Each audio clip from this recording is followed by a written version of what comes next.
Hello, everybody. Welcome to Trusty's Vintage Live Sale, Thursday edition. Same bat time, same bat channel. We are at 8 p.m. Eastern here, and thank you so much for joining. I've got Katie is joining me once again from Vintage and Vinyl. So thank you so much, Katie, for joining in. Oh, absolutely. Always love doing it, Patrick. Yeah, this is always, it's been good to have when I've been doing live sales now. My first one was in May of last year. So I've been doing them for a while. And initially I was pretty much doing them by myself. Sometimes I would co-sell with people, and I've done that with Katie as well. But it's been kind of nice having somebody to keep me on task. And also it's been great to have both Katie and Nate, who's in the chat, keeping me up to date on the chat. Because if you're familiar with my channel, you know I am horrible at looking at the chat. So great that Katie is here. And I saw Nate was already in the chat as well. So thanks, Nate, for joining us from New Zealand as well. And we've got another bunch of other people joining in. We've got Tim coming in from Canada. Thanks for joining. We've got Sharon and Helen. And we've got Book Bewitched from the West Coast. We've got Dawn coming in from the East Coast, from Maryland. We got Texas covering. We got all corners of the state coming in. We got Vinny was the first Terp to enter in. We got Vinny also coming in from Maryland. Larry is in the house, and we already had said hi to Nate. Rebecca coming in from Maine. Try and catch what do you remember what's Maine state? It's not the Green Mountain we had this discussion last week. I can't remember. Did we cover Maine? I don't remember if we had that one. It's like Land's End or something like that. Keep wanting to say the lobster state. Lobsters. that would make some sense. I got Jan in the house. Got Brian coming in from Chicagoland. And let's see if I missed who I've missed. It just jumped again. I think I said hi to Irene, but just in case I didn't, hi Irene, Jan. Appreciate all of you that came in early, came in on time. We got Barb coming in also from the Chicagoland area, so thank you. Chad also coming in from Maryland. Several Maryland. I don't know why. I used to live in Maryland, so maybe I've got the little Maryland touch that carries with me. All the Terps are supporting me. So appreciate all of you that are coming into the chat. And hopefully you've been catching some of the other stuff that's been going on. Katie and I have been partnering up with some other programs. There we go. Casey. LL Bean. Maine is the LL Bean state. Has Rebecca answered the question? Has she said what Maine is called? I don't think I saw it. No, I haven't seen it, but the other Katie is in the house. I miss saying hi to her. Hi, Katie. So we got another West Coast representation. Susicle's in the house. Yeah, I haven't seen. I don't know if Rebecca already had left, but yes, we'll figure out. Sherry's. Maine is the pine tree state. Oh, now I would not have ever come. I would have not guessed that. I guess they do have trees, but I don't think of them that way. So, all right, the pine tree state. Hi, Bree. You've got Bree in the house. Susicle. I don't know if I said hi to her. But anyways, we were starting to say, so Katie and I have been partnering up with a couple of things as well as with Nate.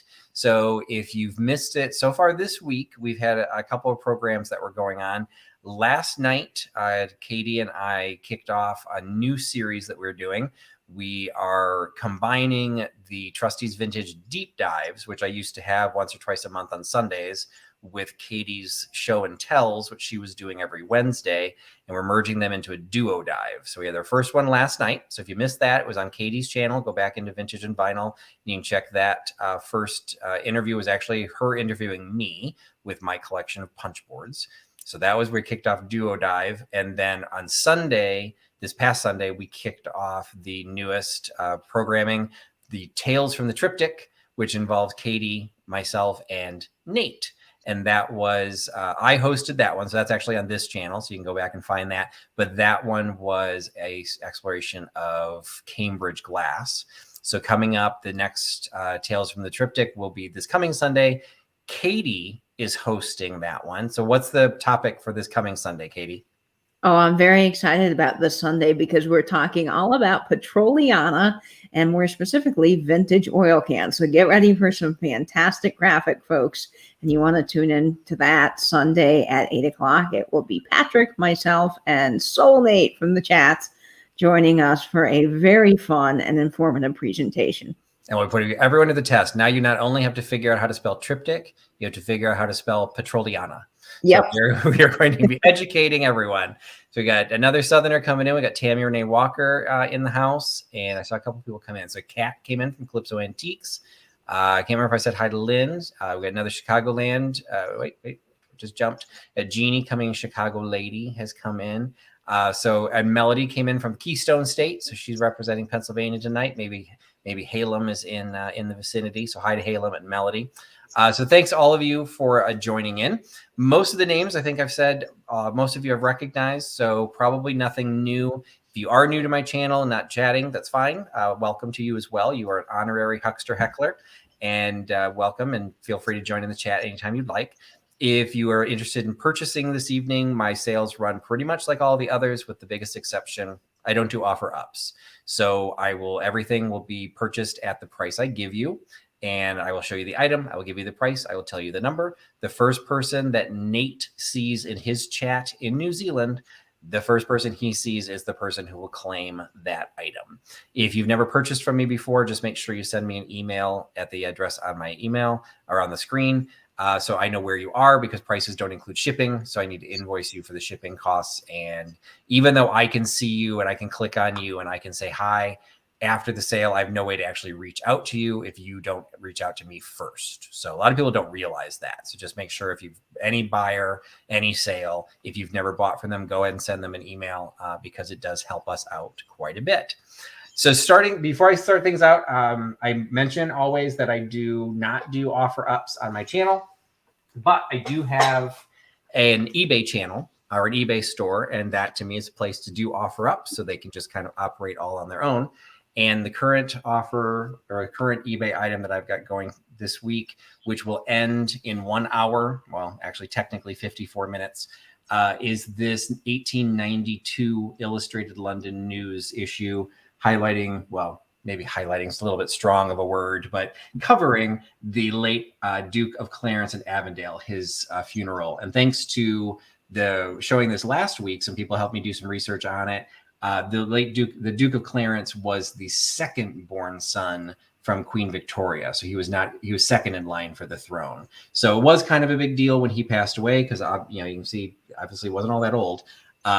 Some absolutely fantastic illustrations in this. The eBay listing has quite a few pages highlighted, but one of the best is because the Illustrated London News always has a centerfold, and the centerfold is not printed on the back, so you could take it out to be framed. And you've got this absolutely amazing etching of the funeral of the late Duke of Clarence in St. George Chapel. So you've got some great architecture being highlighted there, just some great illustrations, maybe leaning a little bit more toward the macabre side. But the illustrations themselves throughout are all absolutely phenomenal. And I had picked up quite a few pieces of ephemera at one estate, and I've been selling them off and on. This was the most pristine of all of them. It was in fantastic condition. All the pages are tight. There's no real wear or tears on the side. So that is available, and will end in 52 minutes. And the last time I checked, it had not had any bids yet. So it was still available at its opening bid of $20.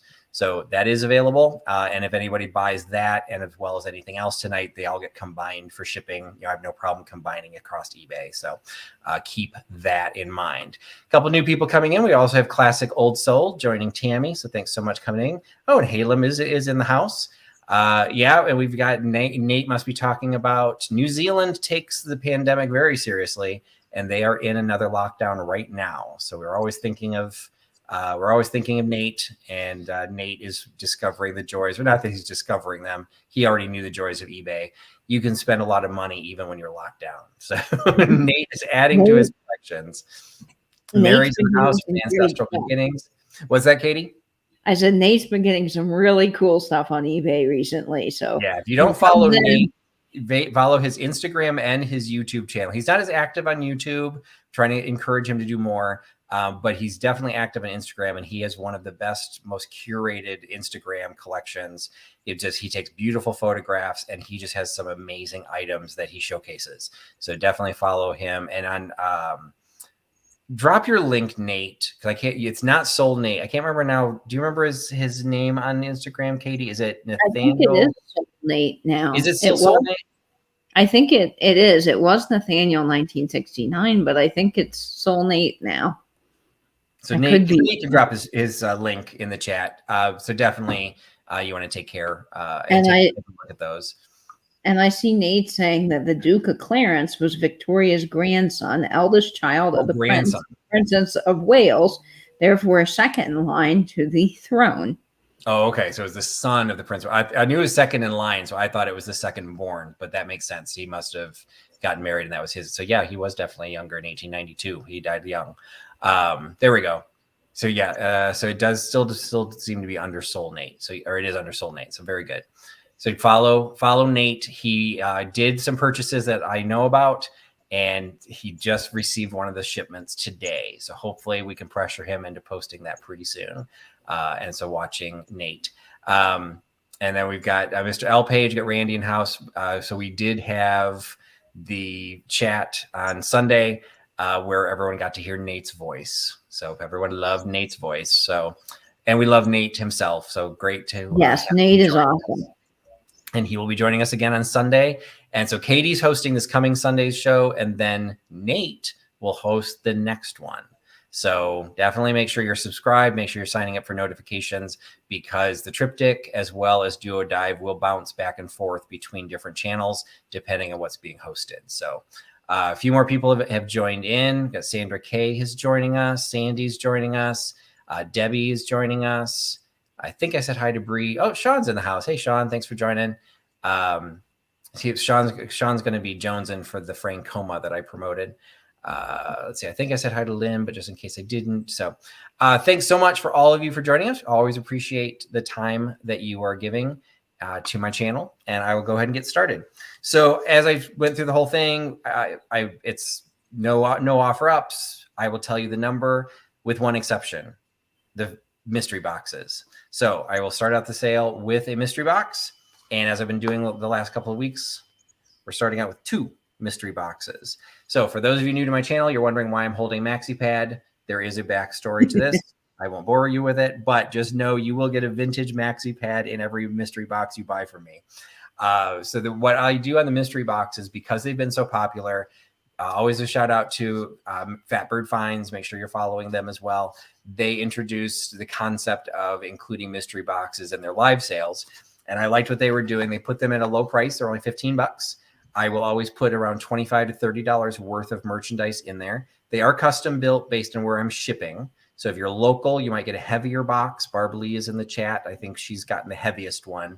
I think hers was 9 pounds. Or if you're farther away, you will get a lighter weight one, but you will always get at least $25 to $30 worth of merchandise in there. It's always going to be $15 plus around $10 shipping. That's kind of my goal, so that it's going to be around $25, best I can do. But instead of telling you the number, you have to guess the number.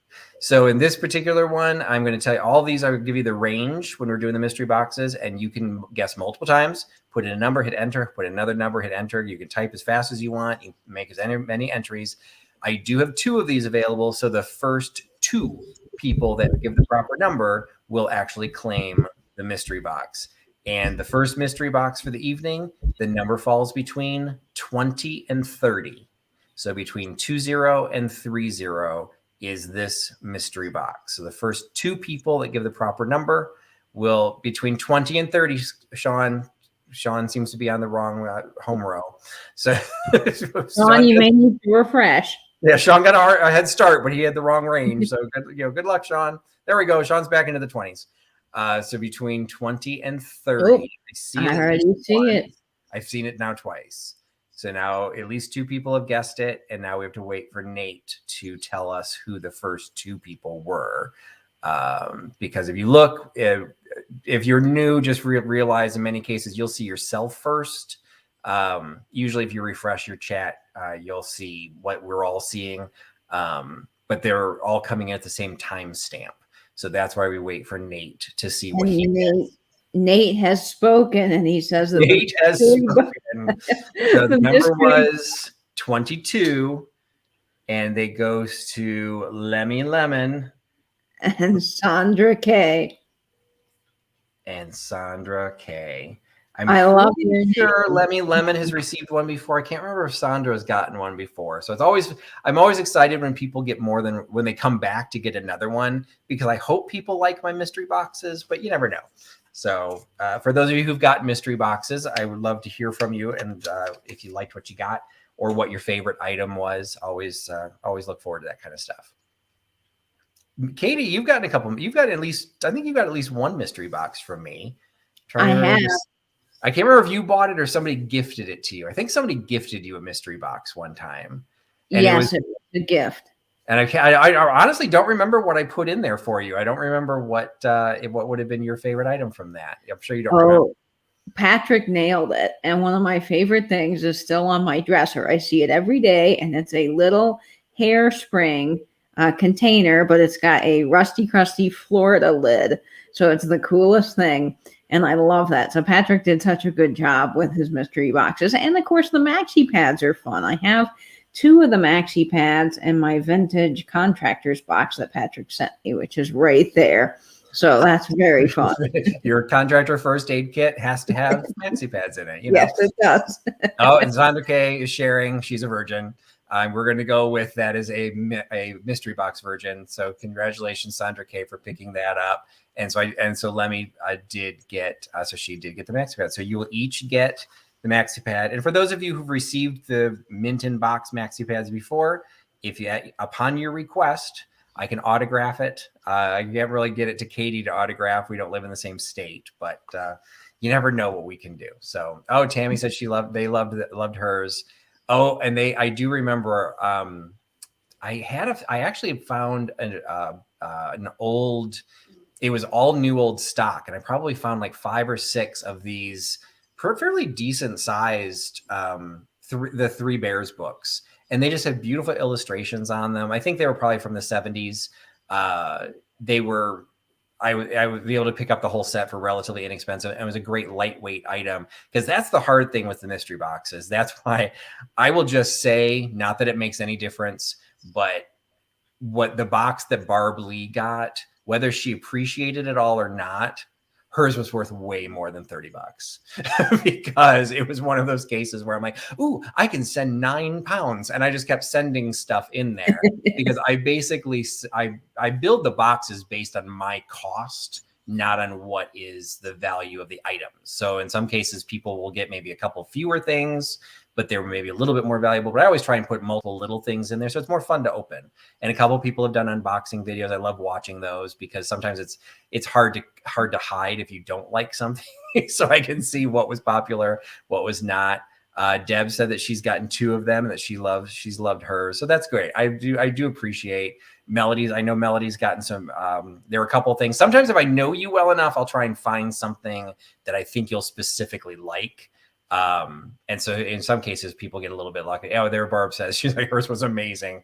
You know, she keeps buying them. I could provide her an entire Metlocks China pattern, China set, because I think she got a couple dinner plates. Like there's all kinds of stuff I could share, but they're heavy. So it's hard to ship that to California. So when I send to California, they're getting more like the currency and stamps and small stuff that, again, when you add it all up, it's definitely still has the value, but I'm putting it together. I'm like, oh, look, it's so lightweight because even 2 pounds going to certain parts of California, even 2 pounds, I'm still spending like $12. Like it's still expensive just to even shipping from. So I can't imagine what you pay shipping from Florida. If you have to ship something to California, it's gotta be expensive, Katie. It is. I want to say that the last person I shipped to California, they wanted a wreath, a vintage Christmas wreath, and I think it cost a total of almost $80 to get the wreath to them, just because of the sheer size of the box. So yeah, that kind of stuff is expensive. It's an educational process for those that are buying a lot and those of us that are shipping a lot, is trying to find that happy combination to say, okay, at what point does something become too expensive to ship? And so I will say what I'm purchasing now for a lot of what I'm selling, I purchase very differently now than I did a year ago, because I've just learned, like, so you get a benefit if you're in Indiana, it's just lightweight and you save some money. But I'm always thinking, if this ends up going to California, it's going to cost a fortune. And I feel bad for those people. So I always try and find a little bit of a balance. Well, you do a great job, Patrick, and people love the mystery boxes. And I'm going to comment on something because Katie, the other Katie, is commenting on this, and I just want to throw something. And I don't want to cause any drama because that's not what this is about. But I do want to make sure because there's a kind of an undercurrent that is a little bit below the surface for some of the resale community. Box in a bag, if you're using it legally, is not that much cheaper than shipping in the box. Unfortunately, what has happened is some shippers are using box in a bag. What you're supposed to do is enter the size of the bag. And what some people are doing are entering the dimensions of the box. And so if you have a 6x6 box, you can't fit that in a 6x6 bag. So if you measure both ways, and I have done this, so I know this is a fact, if you do the box in the bag option, if you do it with the proper size bag, which probably needs to be at least 9x9, if not 10x10, it's really not that any different than if you just put in the dimensions of the box. So this has popped up a lot. I've commented on it a little bit in the past. I don't want to draw attention because it's, whatever people do, they do. But there is a lot of concern because some people are being criticized for costs of shipping. And in fact, what we're doing is shipping as cheaply as we can legally. And I shouldn't have said that last word, but I'm sorry, that's what it is. And if you are familiar with Pirate Ship, which is what I use, everyone that gets things from me gets discounted shipping.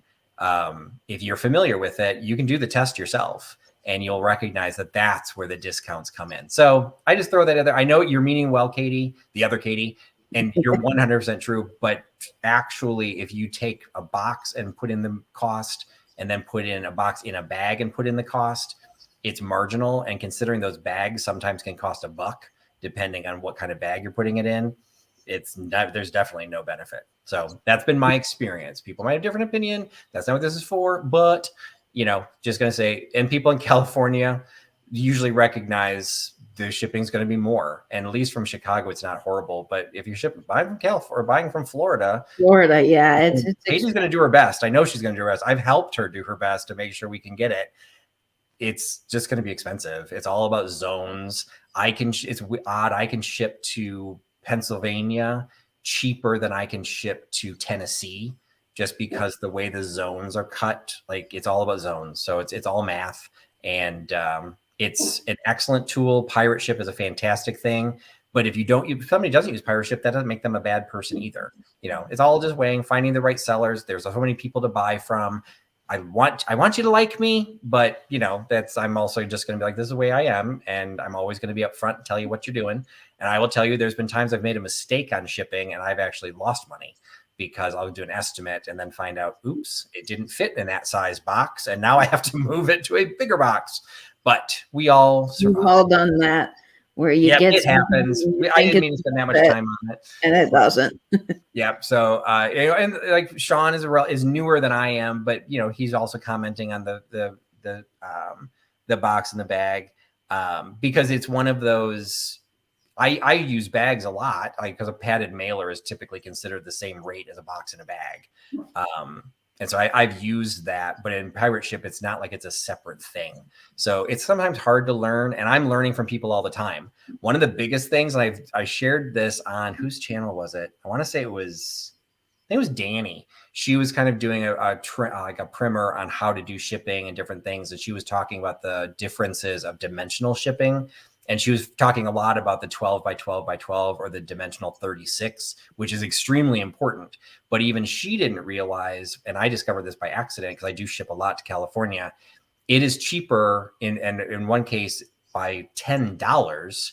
It was cheaper to send the exact same weight of an item in a 12 by 12 by 6 box than it was to send it in a 12 by 12 by 8 box. Wow, that's interesting. $10 difference. And so the 12 by 12 by 8, for those of you who are not living this, the 12 by 12 by 8 is the standard large priority mail box, those are the free ones we get from the post office.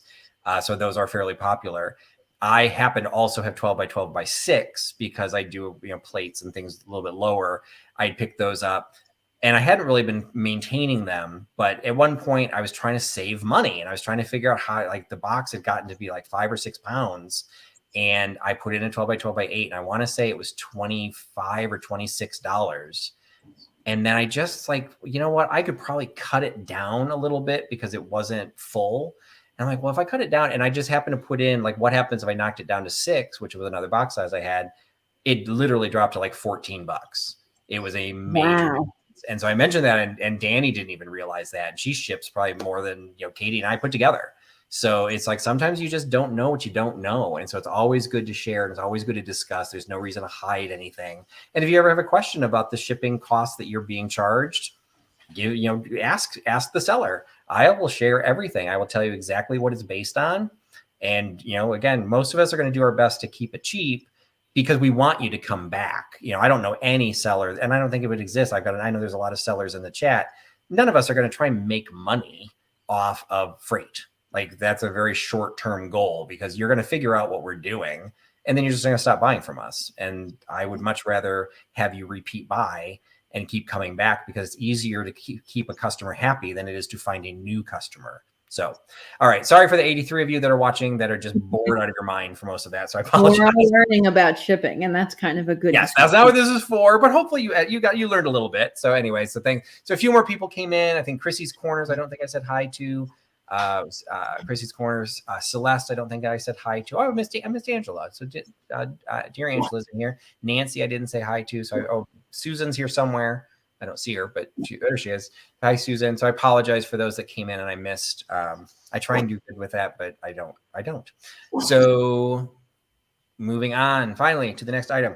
So the next item I've got, I picked this up in a haul video. It is a set of vintage language instruction cards. So we've got the Learn French as you play Berlitz Français, the continental word-playing card game, the pleasant way to practice French. So you've got this great graphics, a little dude with a little beret drawing, I guess, a self-portrait. How self-confident in himself. The box does have a little bit of condition issue. This is definitely used. We're not dealing with new old stocks. We've got a little bit of an issue with some of the covers. The cover has kind of split at the corners. But what's great about this, and the reason I still picked it up, was because, one, I just think it's kind of cool. It has this vintage certificate that you buying this game got you a free lesson from Berlitz. I don't think they would honor this anymore, but so it's kind of a cool with the little dude there too. But even more important than that, the instructions. So it's always great when you get a really weird game. It's always nice to have the instructions get included. So, the game itself, I believe it's all here. It's, sufficient, I think, would be actually a fun way to learn French. But you also, if you're getting into package toppers, if you're framing some art, this is what the back of the cards look like. So you've got the Francais, Berlitz, and then the cards themselves. I haven't read the instructions, but you've got these different numbers. So like, I remember by accident, I found 2 number 1s. Yeah. So one of them is the number 1 that is, and the other one, number 1 is are. So I don't know if like certain numbers are verbs and certain numbers are adjectives, and you're trying to put together a sentence. I don't even know. So it's just a fun little card game. And it is, I think it had a copyright on it. Copyright 1955. So I got a 1955 copyright French card game set. It is available for $8. So $8 for the Berlitz card game. Hey, Sam, missed saying hey to you. Oh, so you live close to Quebec. So I don't know if they would learn the same French. I think they'd make fun of each other. So $8 by giving you number 72. There you go, Sandra. Ooh la la. I don't know. Let's see. Un, deux, trois, quatre, cinq, sept. I don't remember anything past that. So what's 8? You know a lot more in French than I do. I took 4 years of Spanish, so I'm fairly fluent in Spanish. I took Latin and Russian. So I picked up some stuff. So I know we got some French speakers out there. I just can't remember. Somebody wrote it. I saw a joke the other day. Wheat. So they were saying, so okay, I don't know how to say it.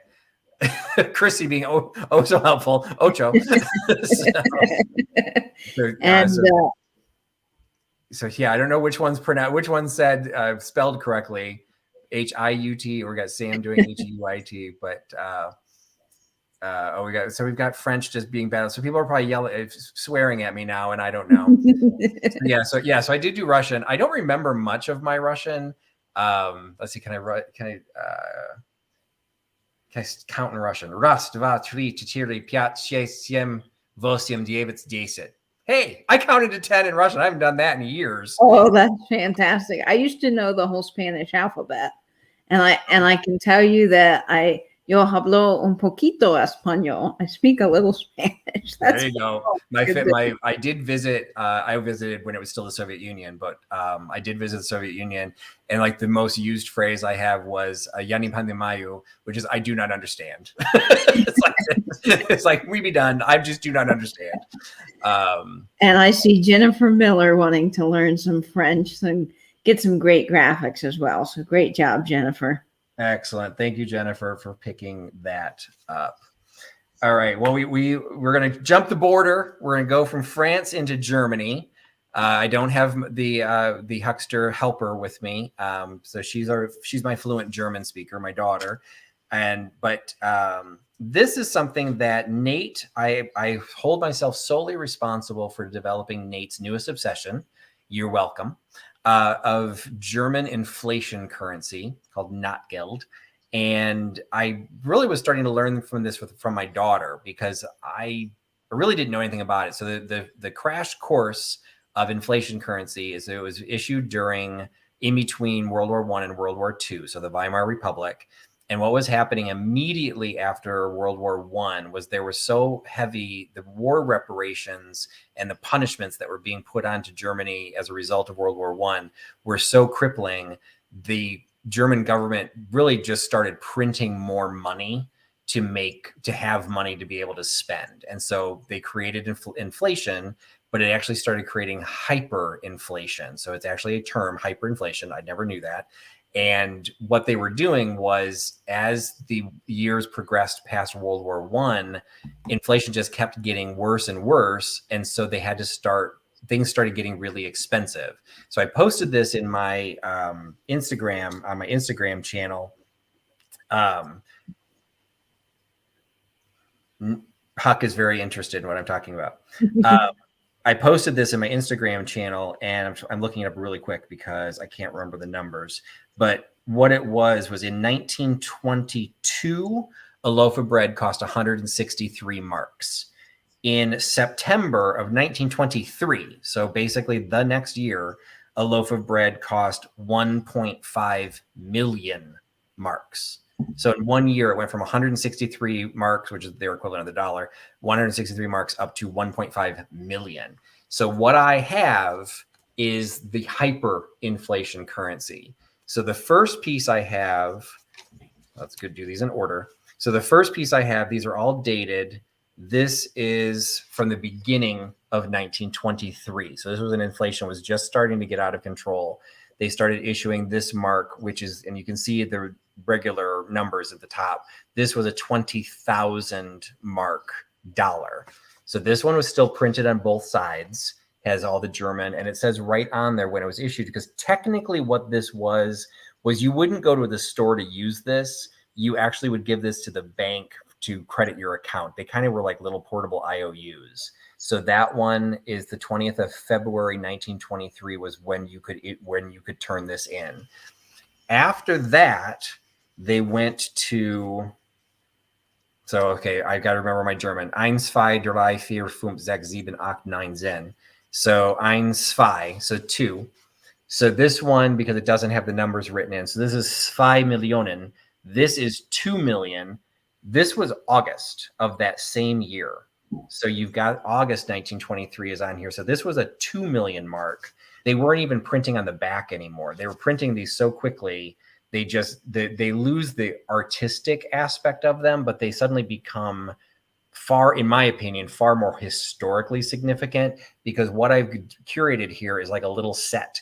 So you've got from 20,000 to 2 million to 5 million. This actually goes backwards. The 5 million, 5 million was from July of 1923. So this was the 5 million mark all the way up to September of 1923. So the latest one, 20, which I believe was 20 million.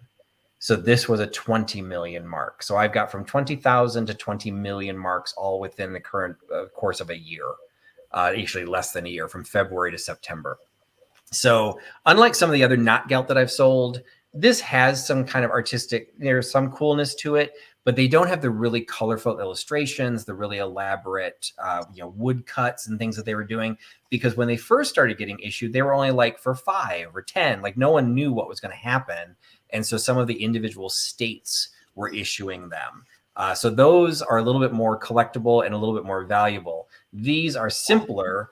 And admittedly, these are circulated condition. So, you've got some that are, a little bit, this one's been folded, so these are not pristine, uncirculated bills. So you get the set of 4, all 4 of them. You'll have to go back and watch the video to remember what I just told you. But you get all 4 of these in a built-in history lesson for German hyperinflation currency for $10. So $10 for the set of 4 of all 4 of those inflation currency bills. $10 by giving me number 85. The graphics on those, Patrick, are just to die for, and I love the history behind them. I think it would be such a cool conversation piece. Yeah, this one, the earliest one, still at least was printed on the back, but then they kind of just gave up the ghost and started printing, just to print them. But yeah, some of the ones that I sold Nate his first. Nate always will remember his first. So I sold Nate his first not geld, and it was beautifully illustrated because they really. It was kind of a special thing. They were like, it wasn't real money, so they were basically trying to convince people, hey, the government's still real. We'll honor this. We just don't have any money right now. And so they kind of put some effort into it. It was kind of cool. So apologize. It took a little long. I'm sure I will probably be parodied at some point at a later date, but I have the set of currency. Looks like we had a couple people trying to take it. So let's see what Nate sure did. And Nate says that 85 goes to Celeste in Texas. So congratulations, Celeste. Thank you so much, Celeste, we're getting the German currency heading to Texas, San Antonio. And so, Patrick, people are loving Huck not in there. He's just great back.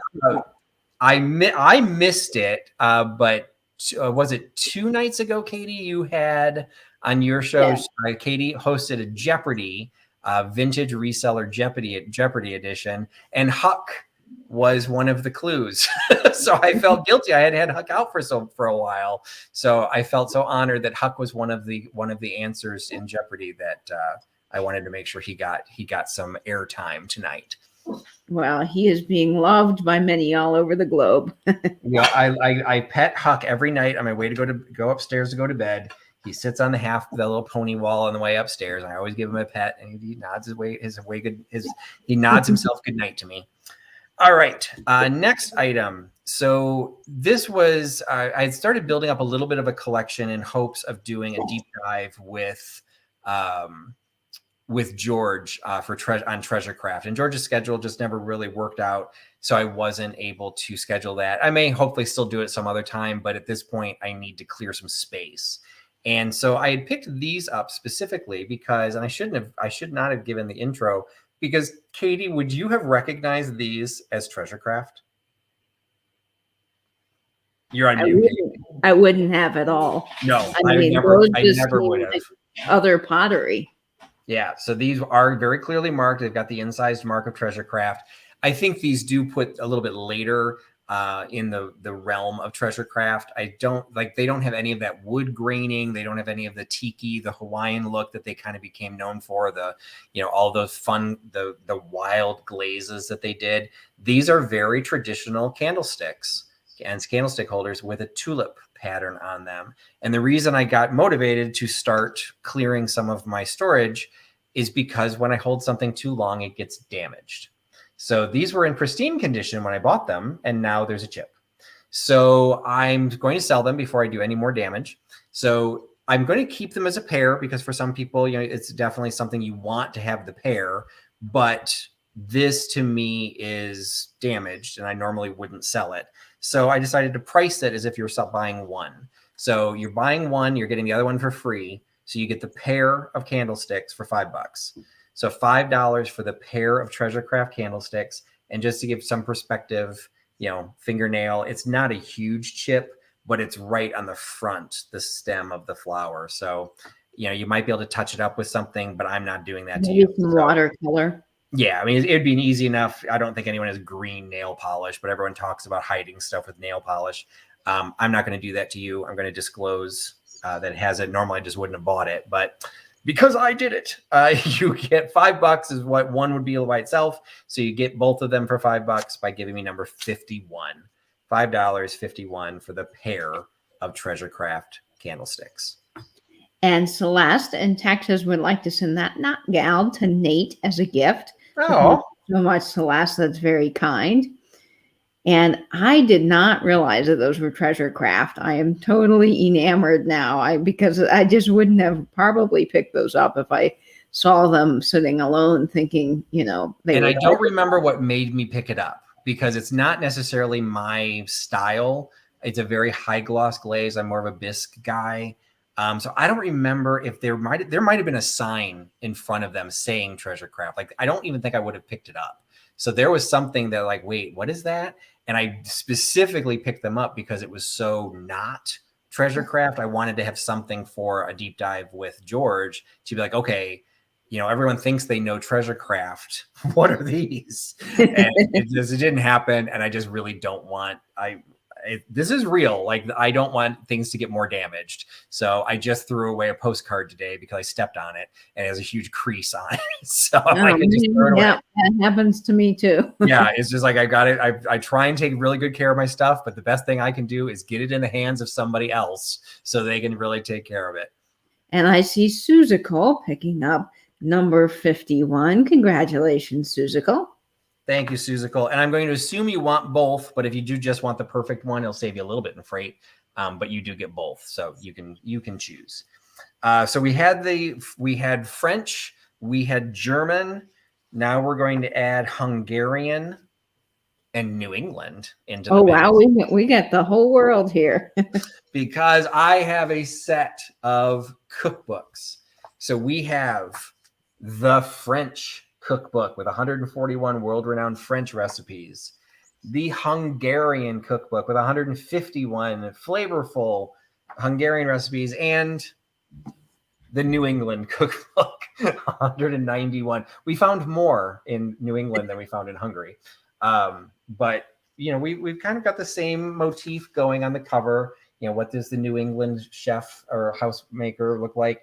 We'll just say the New England housewife is different than the French housewife. they just decided to wear different things when they cook, and I'm not going to judge.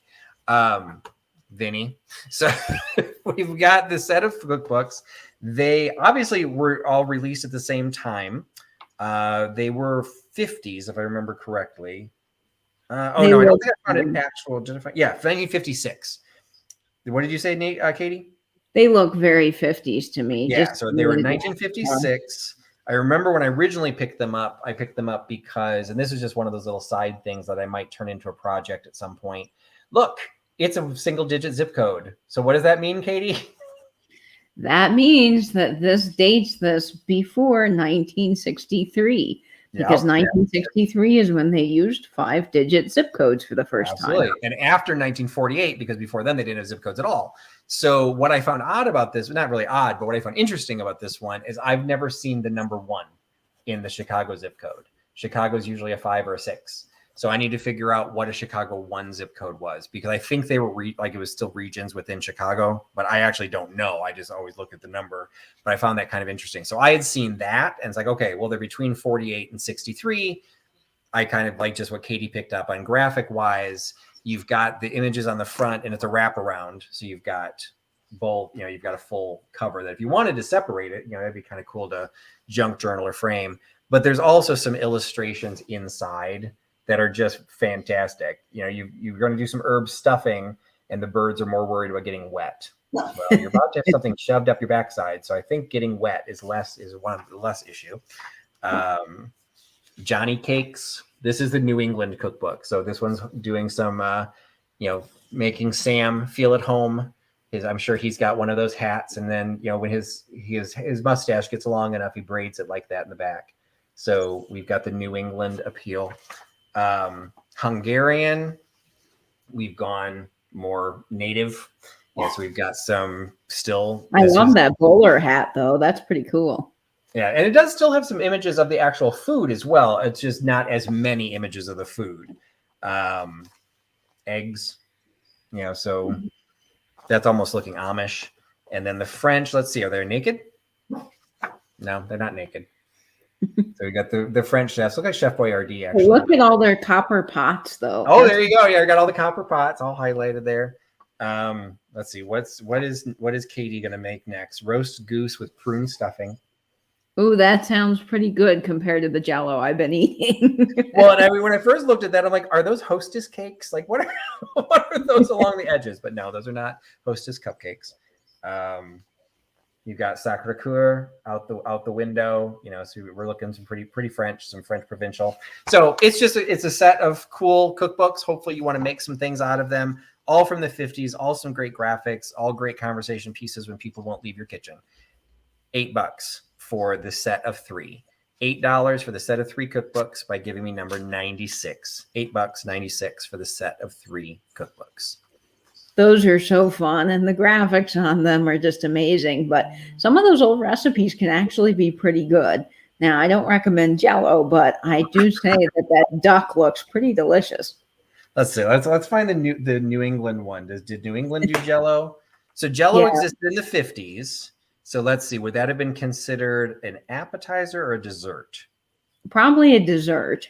Although they made them as main courses as well when you get into the Jell-O salads with the shrimp and the eggs and all the weird stuff. Oh, that's true. Yeah, you probably wouldn't have a shrimp dessert. You get a little bonus in this one. You get somebody's recipe for Joe Frogger's cookies. I'll give you that. I'll give you that as a bonus. That was tucked into the back of the New England one. So cakes, cookies, and frostings, sauces, giblet gravy. Ooh, giblet gravy is so good. Here we go. Desserts. Pumpkin pie and coffee. Rice raisin pudding. Rhubarb pie. Suet pudding. Ooh, I've not heard of that one. I've heard of it. So they actually have a picture of that one. So that's kind of because suet is it's a fat, isn't it? Because you can feed suet to birds. There's certain types of birds that like suet, and I think it's like something new. I can't think of what it's made out of. So we got crab apple jelly, nothing for gelatin and nothing for Jell-O. So do they have aspics? No aspics either. So okay. Anyway, suet is not good. I guess. And 96 goes to Celeste in Texas. All right. Thank you, Celeste. So Celeste can master New England cooking, French, and Hungarian in San Antonio, one of my favorite places in Texas. All right. Next, love the Riverwalk there. So the next item I've had some of these items in the past. I had done a private pick at they happen to be collectors of Wade. And so I've had a lot of different Wade pieces, and they had a bunch of stuff I'd never seen before. And so this was one of the sets that they had. It kind of falls in the category of the copper luster, which I do have copper luster. You can see some of the pieces I've got here. Not Huck, what do you think of my copper luster? He likes it. Huck likes my copper luster. He's gold, so it kind of fits in. He's superior. So it has the same copper finish, but I only have 19th century pieces. These are 20th century pieces. So these are clearly marked that they are Wade. It is a creamer and a sugar, rather on the diminutive side. I wouldn't call them miniature, but this would almost be, to me, it's just a little bit larger than an individual creamer. But I don't think you would have had these at every place setting. I think this might have just been like a breakfast set, maybe for a couple, or as an individual. So you've got the open sugar bowl. To my knowledge, Europe doesn't do covered sugar bowls as often. So this one doesn't have a rim or anything. So I believe this is designed to be open, but I couldn't find this pattern. So I wouldn't swear to that, but there's nothing that indicates that there is a lip or anything for this to go on. And there's no wear that something would have been sitting on there. And then the creamer. and they are decorated on both sides. So it's just they're sweet little pieces, very clearly marked as Wade. So Wade did more than Wade Whimsies, and you can have the pair, the creamer and sugar, for $6. So $6 for the creamer and sugar, $6 by giving me number 75. $6.75 for the Wade creamer and sugar. Those are just lovely, Patrick. I love the gold detailing with all the different colors of the flowers. It's just very cheery. And it's just one of those cases that, yeah, they're creamers and sugars, but like this ends up, I don't hear people talk about them as much, but this ends up being those perfect sizes for the air plants. You know, just like a little, one of those little spiky air plants sitting in this. It's just a cute little piece for a vignette. You know, for a small tiered tray, you know, Sean does those. Some of the people in the chat like focus on doing tiered trays. It's a small enough piece that adds some of these extra little colors to it. And I kind of pulled it out now because it is coppery. I thought with the fall, people doing their fall decors, that the copper color was kind of pretty for that. And Carrie, KCATX, is picking up number 75, those gorgeous Wade pieces. So congrats, Carrie. Thank you, Carrie, for picking up the Wade. All right. Next item we're going to do another mystery box. Yay. So we've got 2 more mystery boxes. They're going to work the same way as they did the last time. We're going to make you guess the numbers. So again, 2 boxes. The first 2 people to guess the number will receive this mystery box. And this, wait, there we go. This box falls under the number, the series. It falls between 40 and 50. So this falls between 40 and 50 for this mystery box. First 2 people that get the right number will claim this mystery box. And Carrie says she's sitting on her hands this go round. So, so you have to have mental telepathy with Patrick. Oh, I already see it in the chat. You guys are good. Huck is saying hi to Suzu's. Love in circles. He likes to have his Mr. DeMille's ready for the spotlight there. Yeah, I really think that Huck is really a fun addition to the sale. Everyone's loving him. And we're going to wait for Nate. Now, you got to make it all the way to New Zealand with your internet because all these numbers are coming in at the same time. It's like an explosion of numbers here, folks. I see it once. Did we see it twice yet? I haven't seen it. Oh, yeah, I did see it twice. I do see it twice. Okay, yep. Now I see it again. And yes, Sam at Sam Doyen, Dining at Sea, gets one of the mystery boxes, and so does Celeste in Texas. Congratulations. So Sam and Celeste get the mystery box, which was number 45. Great job, guys. And yes, on the first guess, isn't that amazing? Excellent. And just a quick note on the eBay auction, we have 1 bid and there is 7 minutes left. So it's at $20.50, folks. So make sure you go on over and check out that antique magazine.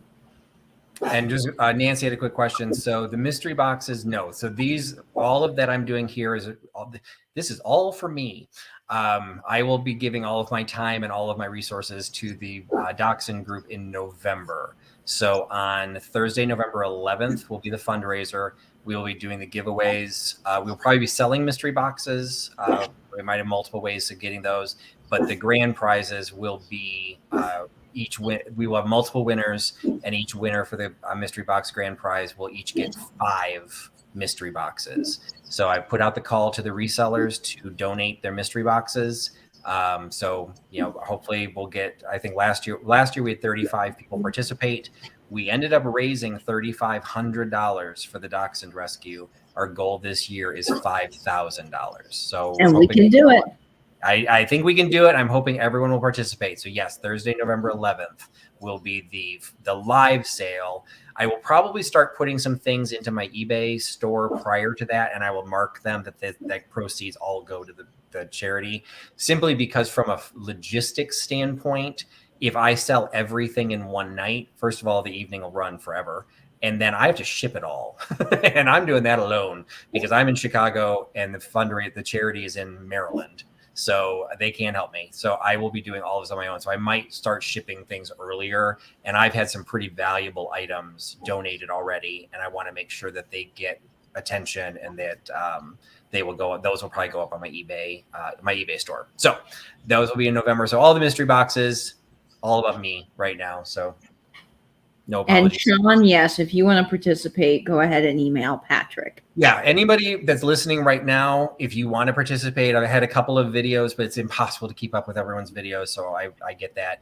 If any reseller wants to participate, just drop me an email. Don't just say it in the chat, because I don't tend to capture everything in the chat. Send me a private email and just say, I want to participate. And so the way it will functionally work, and this kind of benefits the people, that hopefully would win it. What will end up happening is we will pick the winners.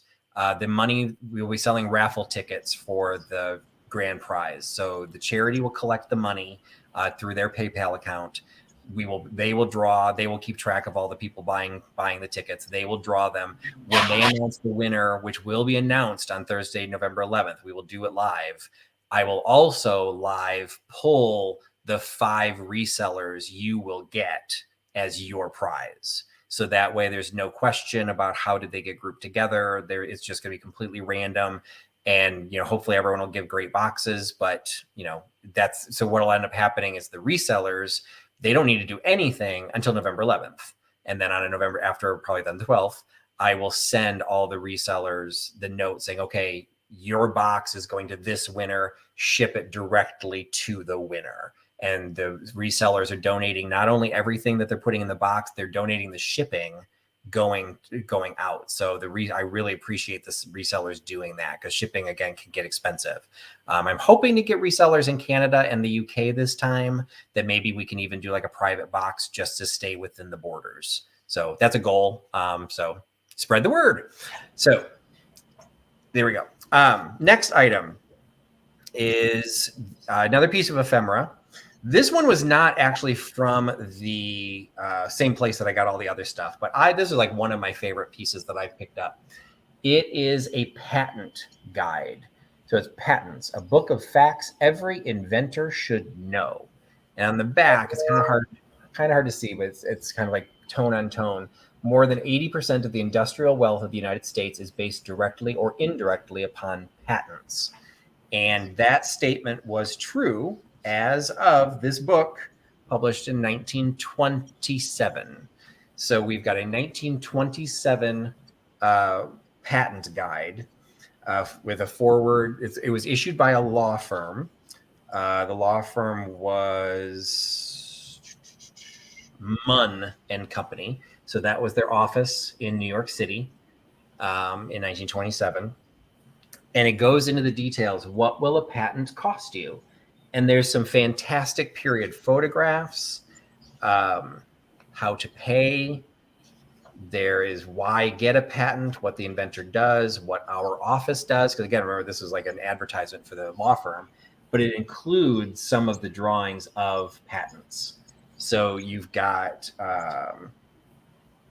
some friction gear patent. You got a map of the United States, strategic points across the country, infringement. Like, it just goes into some of the legal aspects of what you need to know about creating a patent. So from a promotional standpoint, it was probably a pretty powerful tool that this law firm issued, and probably got them business, because there's a whole series of frequently asked questions. And in the back, delays are dangerous. So you have a little flap to hold paperwork, so you can keep track of all of your patent drawings. So it's just this cool 1927 patent guide, vintage condition. There's no major dings to it, but it's also been, it's been circulated. So you've got a little bit of roughness around some of the edges, but none of the pages are torn. None of the pages are coming out. And in that regard, it's in very nice, tight condition. And it's a patent guide for $8. So the 1927 patent guide, $8, by giving me number 77. $8.77. Hey, Logan. For hey, Logan. The guide. Boy, Patrick, that is just an amazing piece. I'm sitting here drooling at the graphics. I know, it's one of those, just like, I hate to see it cut apart, but it's like, that would be great framed. It would make some great, like, individual pages in a junk journal. It is what it is, but I love the concept. but even in an ephemera bowl, folks, that would be great because it's nice and structured, so it would Yeah, I was hold gonna say up it's actually pretty all rigid, so your it would pieces. hold up quite a bit. Yeah, that is really fantastic. And I see Front Porch Picker picking that up. Congratulations, Front Porch. All right, thank you, Front Porch. And I Are think you the local Front Porch Picker, or is there more than one? So I'm not sure if I know you.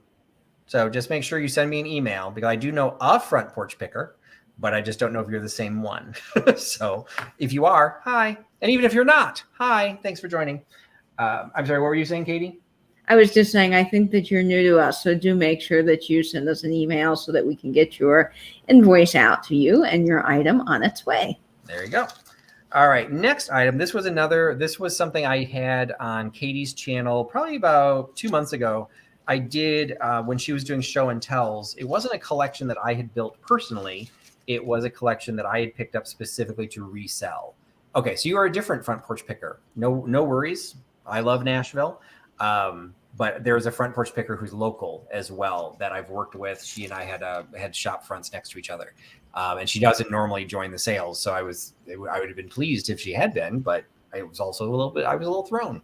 So thank you for joining. So just make sure you send an email with your mailing address to the address on the screen, so I know how to invoice you. So I had a collection of cake toppers that I had picked up through an estate sale. It was a massive box. This person did cake decorating kind of either as a hobby or possibly for the business, because a lot of what they had was new old stock. And so what I'm doing on this one is I found these are sports themed. So we've got the tennis player, we've got the golfer who's trying to blow his golf ball into the hole. And we have another tennis player who doesn't seem to be as good because his foot has gone through the racket. So we've got the comedic tennis player, the comedic golfer, and the more serious tennis player. So all of these are still in their original packaging. This one has lost its hang tag. It does still have its original price tag, but these are still on their original hang tag. So they're all Wilton pieces. This one still has the Wilton cake toppers. This one is actually Kitchen Capers, which was a reseller. It does have a zip code on here, so these are after 1963, but just based on the graphics and the way they were made, they're probably 70s, maybe even early 80s. So it is the full set of 3, and you can get all 3 of them for $9. So $3 a piece. $9 for the set of 3 by giving me they won't sit down properly. By $9 by giving me number 31. $9.31 for the set of 3 sports cake toppers. Those are so fun, Patrick. And I would love to see people actually do a little cake decoration with those. I think that would be really fun for the sports guy or gal in your life.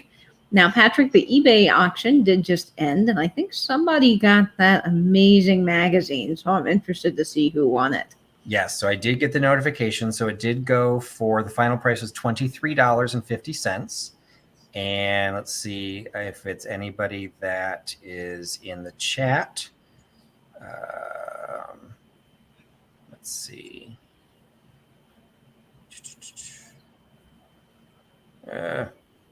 Normally I get a message. I can't find my message. Yes, and you could put it in Jello, Suzical. Although it would be a little weird, but you could have that in Jello or in assemblage. Really would be great with those. I think having a display panel with all of them hanging in your kitchen would be fun too in the original packages. So somebody with the eBay name of Horace is the one who won. So if you happen to be in the chat, if you'd like to, shout yourself out and let me know, because then if you also buy anything else this evening, I can make sure I combine it. So because you've already paid, or once you pay, you will have already paid for the shipping.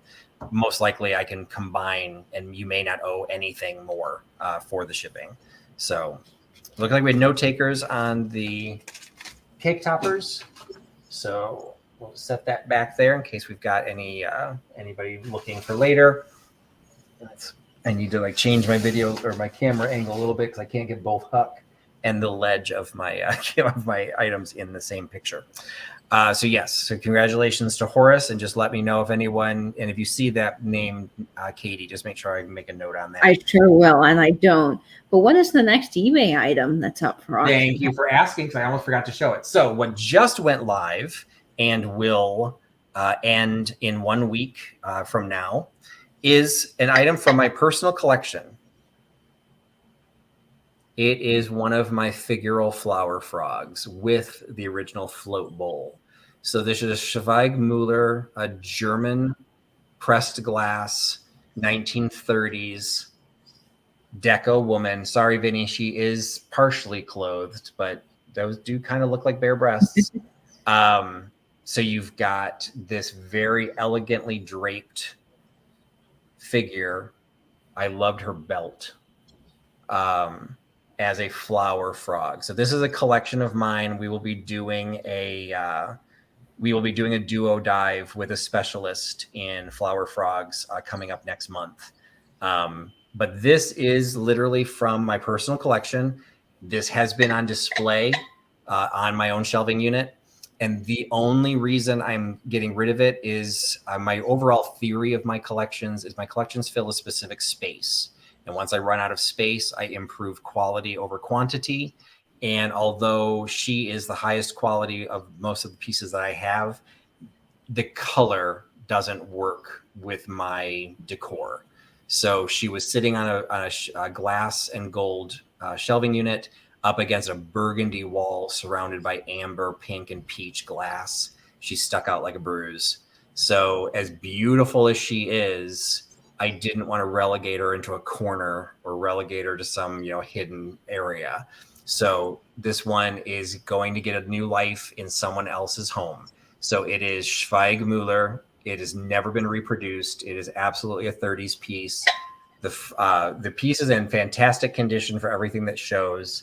There are a couple, and these are shown in the photography on eBay. There are a couple of chips on the inside of the bottom. But once you put her in the bowl, you can't see that. And the bowl has a fantastic sunburst and diamond pattern going all the way around it. So it's, got the translucent blue. You can see right through it. Blue glass. Admittedly, I'm not sure what Schweigmuller would have called this. It's not technically a cobalt. So it's more like the Delphite blue. But I'm sure they had their own name for it. So just be aware it is blue, but it's not necessarily cobalt. So that is up for sale right now, and will be this auction will end in 1 week at my sale next week. That is absolutely spectacular, Patrick. Yeah, she's absolutely gorgeous. I have no regrets having purchased her. Unfortunately, the minute I put her on the shelf, I realized her days were numbered in my collection, because she just I had already gotten rid of all my blue swung glass because that had already not really fit, but I thought that this would kind of make the grade because of the bowl.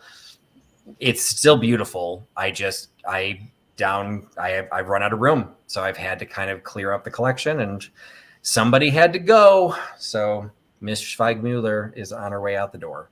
So next item, we've got another piece of an ephemera. This one I picked up actually more recently, and I showed this on a haul video. It is a 1962 Metropolitan Museum of Art calendar. So all my 1962 born, so all the 58-year-olds out there, 59-year-olds out there, you can recreate a calendar from the year of your birth. But more likely, this is going to be one of those cases, and probably one of the few cases, even though the calendar is completely untouched, it's never been used, it's a beautiful, beautiful piece. At some point, the weeks of 1962, I think there's a way to find what is the next year that would be able to use this calendar. But from a more practical standpoint, the artwork that's in here, it's screaming to be cut out and framed or put into a junk journal. Because not only do you have full page art on one side, you then have descriptions of the art on the other. And in some cases, you also have little pieces, little artworks that populate on the other side as well. So you've got, a close up of the, check out that portrait sculpture, and then you've got the full image on the side. It's just a great piece. Okay, so Sam did the work, or he's pulling it from the top of his head. Freak. 2027 or 2029 will match 1962. So anyway, it's a beautiful piece. Whether you just want this for, maybe you like the Metropolitan Museum of Art, it is absolutely fantastic condition. It does still have the book or the box. Unfortunately, the box, again, it's not the best condition. But if you want to purchase it for a gift for someone who's born in 1962, look how convenient that is. The box is its own mailer. So you've got it perfect. You've got a perfect gift edition right there. But the box is clearly marked 1962. It is kind of a specialty limited edition piece in the sense that, unless you have a very perfect combination for the finished item, you're going to want it for junk journaling. So as a junk journal item or framing the pictures, which would be beautiful too, it's only $5. So $5 for the 1962 calendar from the Metropolitan Museum of Art, $5 by giving me number 70. $5, number 70 for the Metropolitan Museum of Art calendar. And the Metropolitan Museum of Art is one of my very favorite places to visit. I mean, it's something akin to the Louvre. You could just get lost in it for hours. There's so much to see. Really amazing piece there. Something for everybody. Absolutely.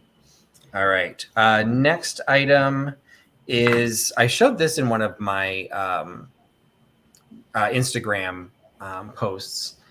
It is, you probably saw my post too, but do you recognize this style of pottery, Katie? I don't think you collect it. I don't collect it, so I don't, and I know it's not tonala, so I'm in a new category of pottery here. No worries. This is M.A. Hadley. So it's M.A. Hadley pottery from Louisville Stoneware. It's always got a very distinctive look. It's this bluish gray tone underglaze, and then this blue squiggly artwork on the top. And yeah, Christy got it. Thrifting and Mickey Thrifting and Holler got it. Casey, Carrie got it. It is M.A. Hadley. I've carried Hadley quite often. They're almost always signed with the same type of signature, where it's that same squiggly ink done in the same way for the signature. I've had one that was in size, so there's some variations on it. I'd never seen a fish. I just had never seen one. Now, I believe this is, I don't know if you're actually going to be able to see it, but you can I guess you can kind of see it that way. I believe this is an ashtray because all the places of the fins have this crescent design built into them. So I have a feeling this was initially designed as an ashtray, but you'd never really know it because, well, except he's upside down. You'd never really know it because he is he'd be a little trinket dish, a little coin dish, a little candy dish. It doesn't really matter that his fins are pierced into the crescents that could possibly be for cigarettes, or hey, if you're a smoker, you've got one of the best looking ashtrays you're ever going to come across. So it is a great piece. M.A. Hadley, smiling fish. There you go, Susan. It's this smiling fish, waiting to have cigarette butts burned into his head. So you've got the Hadley ashtray / dish. There you go, front port picker for painter's brushes. Absolutely, because it is highly glazed. Because again, if it's an ashtray, you'd have to be able to wash it out. So it is, it's a functional piece. It's only $10. So $10 for the M.A. Hadley fish dish. $10 by giving me number 90. $10, number 90 for the fish dish. And that would be a fun little warm-up exercise to say before you go live. Dish 5 times fast. Fish dish. Who knows what it could turn into. But that is a great looking piece there, Patrick. And I see several people interested in the little fish. And I see Mickey Thrifting in the Holler is picking up the M.A. Hadley fish dish. Excellent. Thank you, Mickey, for picking that up. All right. Next item is my ode to Katie. I'll always try and have brooches where I can, and this one is trying to figure out how to hold this. So you'll be able to see it. It is a tiny parakeet, I think. So I believe it's a parrot or a parakeet, and I don't know, how do you tell the difference between a parrot and a parakeet? That's a great question. The place where Louie goes and gets her veterinarian care is actually an exotic bird hospital, so they see birds too. And they've explained to me the differences, but they look so similar. It's just hard to tell. Yeah, especially when you're dealing with something this size. So I have a feeling this has something to do with the beak. And so that beak to me looks kind of downturned, but I don't know what that means. So it is wood. It is a painted wood piece. I believe the little wire piece, I'm trying to like hold it against something, you can see it. There's a little wire piece that's coming out of his front that I think is supposed to be his feet, or at least a foot, because there's only one of them, that I guess is supposed to then, I don't think you would attach it to a branch or anything, but I guess they just got really detailed. So you would see the foot is sticking out, but it's just a little piece of wire that's been embedded into the body of the bird. Hopefully you can like try and like hold him in a way that he'll focus a little bit. He's got some really nice detail to him. They just put some really nice lines onto his head. The beak being downturned, maybe nothing more than the fact that they just wanted to keep the shape from snapping off, but they still did a nice job with the tail. They got a nice little, the tail pieces up at the top, and then a really nice long tail piece there. So Debbie is saying it's a parrot because of the beak. And I would not be surprised if that were the case, because I do feel like that beak is something. But to me, the coloring, those speckles and those lines, I had a parakeet that looked just like that. So that's why I wasn't sure. But anyway, you got a parrot or a parakeet. You've got a bird. So it's a tiny little bird. Hopefully you can tell by the way I'm holding it. He's very small. So just be aware of that. He is. Oh, hi, Louie. Louie loves the bird. Yeah, Louie's upset. We're talking about a bird. We should be talking about her. Okay, so he's from the top of his head to the tip of his tail. He's 1.5 inches. So he is a very small little wooden bird. He's hard to hold. He has the little safety clasp on the back. I don't know if, Katie, you're much more knowledgeable in this. I don't know when that style of mounting, I don't know if there's a lot of age to this. I truly don't. I don't know when that style of pin was being used. Does the pin extend past the clasp a little bit? No, it really doesn't. It's pretty much like it extends a tiny, tiny bit, but not like super far. Yeah. So I'm thinking this could be more modern. I just don't know how modern. But he's only $5. So $5 for the little parrot/parakeet bird pin. $5 by giving me number 1. $5, number 1 for the little pin. And I think I just saw somebody take the number 70. Yes, we had Jennifer Miller for number 70. Thank you, Jennifer. I will add that to your French cards that you also picked up. And what I love about the little bird is that he's so perfect for a jacket lapel or a little spot on a hat. He'd be great when you want to tie some of that ribbon together for the hat band. I still have my hat from last night. I'm not wearing him tonight because I'm not on your channel, but you can kind of see size-wise, he would be perfect sitting like on the edge of the band, like he's kind of like watching, like put him up the front. That would be so fun. And he was a popular little fella, and I see number 1 going to Book Bewitched. So congratulations, Book. All right. Thank you, Book, for picking the little Book gets the bird, the little bird. That I mean that in a positive way. Not I'm giving you the bird. You're getting the bird. Oh, I don't know how to fix that, so we'll just move on. All right. Next piece. I haven't had restaurant wear as often, but to be perfectly honest, I picked this up thinking of Sam. And I'm not blowing smoke up Sam's skirt, but I am responsible for building Soulnate's collection of Not Geld. Sam is responsible for building my collection of dining menus. And when I found this piece of restaurant ware, it's simply an oval serving dish. It was marked the Olympic. Oh, wow. England, Eastbourne. And when I looked this up, I think this is from a ship. However, I don't know, because when I tried to cross-reference it, there was one reference that the Olympic was actually in a hotel, and I never figured out what the Eastbourne reference was. Like, is that someplace within London? Is that someplace within the UK? Because this is a British company. I don't know. But I specifically bought it with the intent of doing additional research to see if I could sell it to Sam. So I'm not, well, Sam can buy it if he wants, but because I couldn't pinpoint that this is actually ocean china, which is Sam's passion, I'm bringing it here. So it is a small oval serving dish. It is 10 inches by 7.5, so not massive. It is marked there. It also has an impressed mark, which I'm not sure you'll be able to read, that I think it says 22. And that's probably just the mold number. I never found any reference to, I'm not that familiar with the Grinley company. There's one line that Lamberton Scammells that I love that I always will pick up. This one I'm not as familiar. So I'm not sure what the 22 refers to, but it's just it's got a sweet pink, or I'm sorry, a green and yellow pattern that goes all the way around the edges. And it's a little transfer wear print. It's got a little bit of wear to it because it was actually used.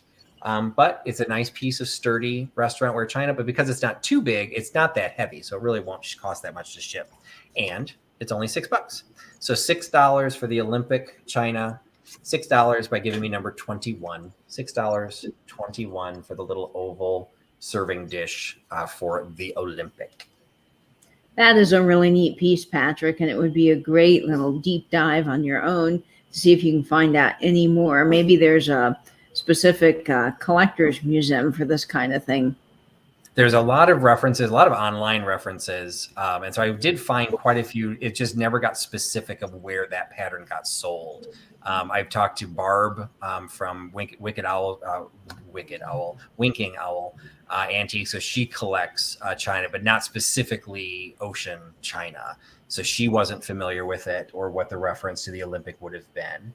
All right. So the next item I have is a Christmas item.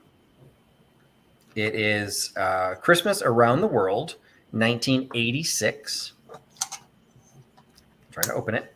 It is a hinged box with soap. So you've got little snowmen-shaped soap. So you've got this little tin box with little kids making a snowman in a box that is, where'd the label go? There it is.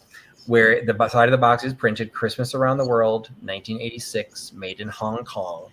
It's just a simple little Christmas item, great for Christmas decor if you just want to use the bin or the tin. And then if you choose to do so, you can take out the soaps and either line them up as their own decorative item or mutilate them into soap.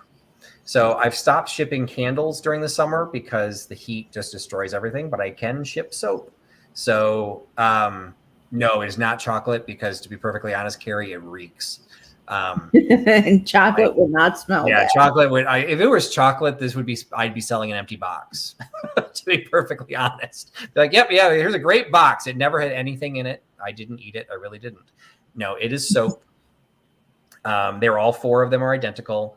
You can see the mold seam, of making them. Just sweet little pieces. There's a little plastic insert, to hold them, while you're shipping it or whatever, but it does pop out. So then you would just have a decorative tin that you could put into a display.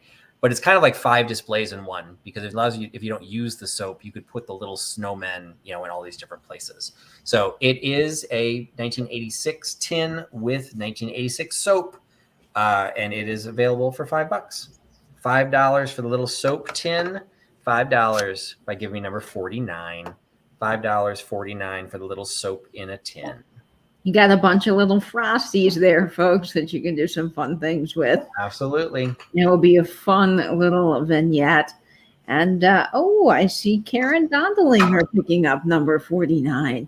Congrats, excellent. Karen. Thank you, Karen. Thank you for joining. I didn't say hi to you earlier, so thanks for swinging in.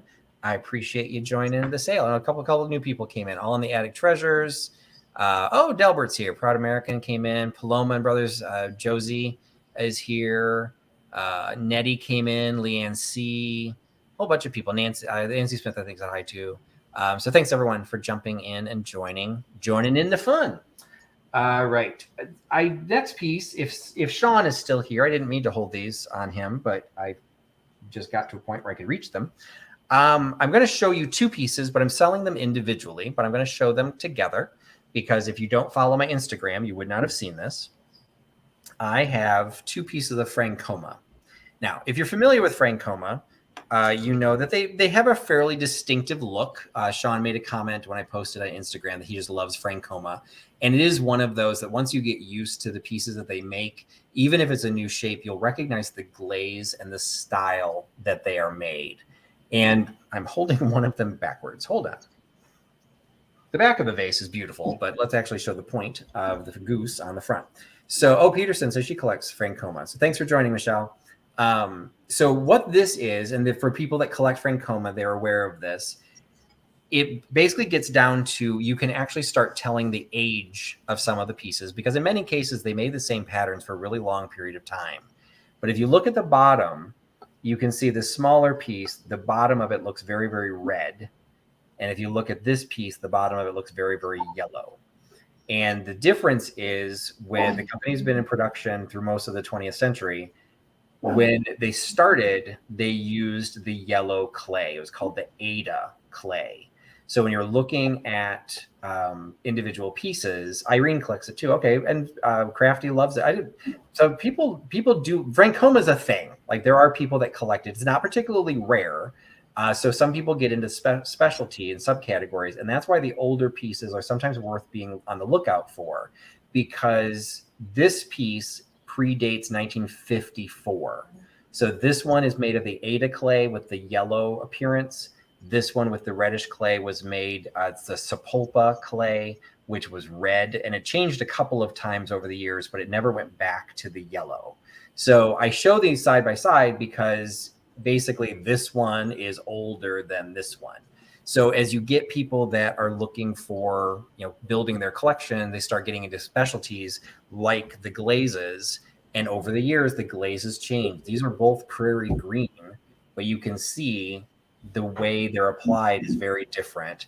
The back actually probably is a little bit better to show. It's a little bit more consistent in the color.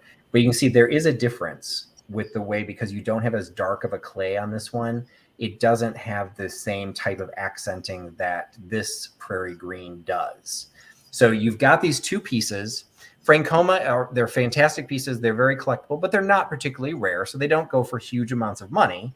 But it's always good to know what age, what you're dealing with, because something that is from the Ada clay, if this were still produced, if I had two of this identical pieces, the Ada clay will be worth more because you're suddenly now adding age into the mix and on top of design. And what I like about Francoma is it's basically the production pieces, but they're still hand done. So it's not a perfect rectangle. Like it's quaint. It's just, you can tell this is a hand done piece, even though there were multiple versions of this goose design vase out there. So you've got the goose design vase with the wheat pattern on the back. It's just a beautiful little, almost square vase. So I'm selling both of them, but I'm selling them separately because some people do collect them differently. But the Ada, the older piece of the goose, is 5 3/4 across and 6 1/4 tall. So it's not quite a square. So it's a little bit taller than it is wide. I will sell this one first just because it happens to be in my hand. So the goose Ada clay older Francoma piece is $15. So $15 for the Francoma Ada clay. It is available for $15 by giving me number 86. $15, 86 for the Ada clay goose. And then I will go ahead and also throw out the later piece. And I am not a specialist. I know that in some cases it got a little oranger. I don't consider this orange, but some of the specialists might know more about it. So I just know this is after 1954, but it is the wagon wheel design. It's a planter, smaller scale. So it's going to be lighter weight and easier to ship.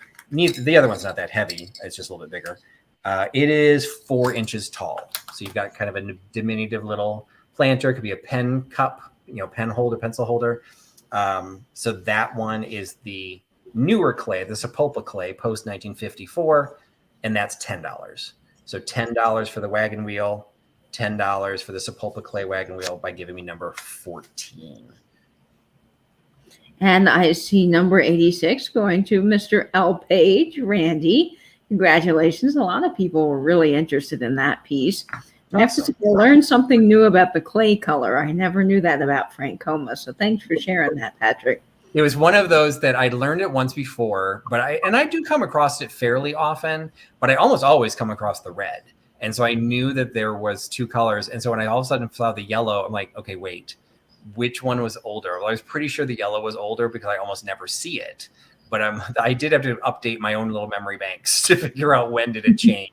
And then the term, so the Ada clay and the Sepulpa clay. So, and number 14 is going to Irene Fink. So thank you so much, Irene. Awesome. So 14, Irene Fink. Okay, great. Thank you so much for picking both of those up.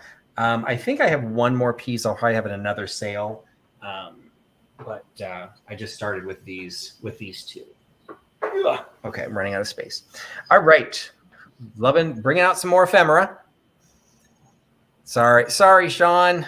Sean was trying. Sean was trying. You were third down. I'm sorry, buddy. Sorry, Sean. All right. So the next piece, going back to my ephemera, this is getting into, again, one of those cross collectibles. So I'm also looking for my mid-century modern fans. So this is, I think I showed this in a haul video.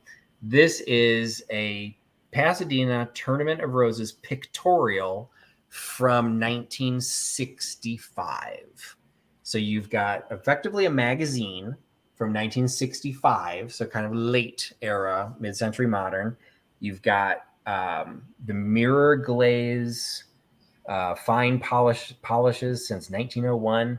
You've got the, there you go, got the zip code. So even in 1965, they're still using the 2-digit zip code. So actually that's interesting. Because they had been replaced by that time. So they must not have updated their ad space. But regardless, you've got this cool image of I don't know my old automobile, so I don't know if that's just a generic car or if that was a specific one, but that's a cool looking car. And then inside, you've got images of the actual parade are throughout it. You've got ads. Some of them are in color. So you've got sightseeing tours from Gray Line, guided sightseeing tours, Avis Rent-A-Car ads, the court of the Tournament of Roses court, and then the court's float, Parade of Roses, City of Lakewood, the winner of the sweepstakes, so the top prize that the Tournament of Roses give. As a family, we used to watch the Tournament of Roses every year, but they're just some great representations of a certain era. Again, we're in 1965. You just got some great, the way they did floats back then compared to the way they do them now. So you've got a combination of all the different spreads of the floats, some in color, some in black and white, as well as some of the ads that you can take advantage of. Hopefully this would be something that would stay together. If you have sports fans, this obviously is also supporting the Rose Bowl. And this one was... Sorry, Sean, you lose again. Oregon State. So we're not quite where you are, but Oregon State played University of Michigan. So you also have the sports aspect of the game. And this was printed after, because it has the finished score for the game, and it has all the awards that the individual floats won.